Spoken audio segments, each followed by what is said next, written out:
17y बराबर, घटाइए, देखिए शून्य में से शून्य घटा शून्य, 5 में शून्य घटा 5, अब जगह 2 में 4 ने घटे तो उठा लेंगे 12, 12 में 4 घटेगा 8, और ये कैंसिल हो गया। 17y बराबर 850, तो y बराबर आएगा 850 बटे 17, अब 17 × 5 = 85, ये हो गया।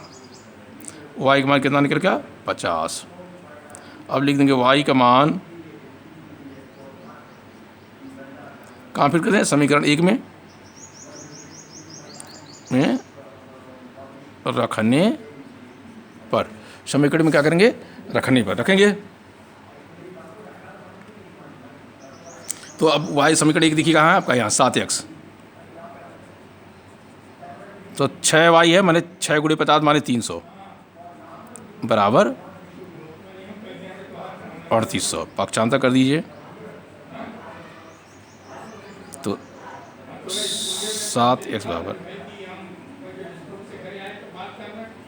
3800 माने 300, तो 7x बराबर आएगा, घटाएंगे 3800 में 300 तो 3500, तो x बराबर आएगा कितना? 3500 में 7 का भाग हो जाएगा, ठीक है ना?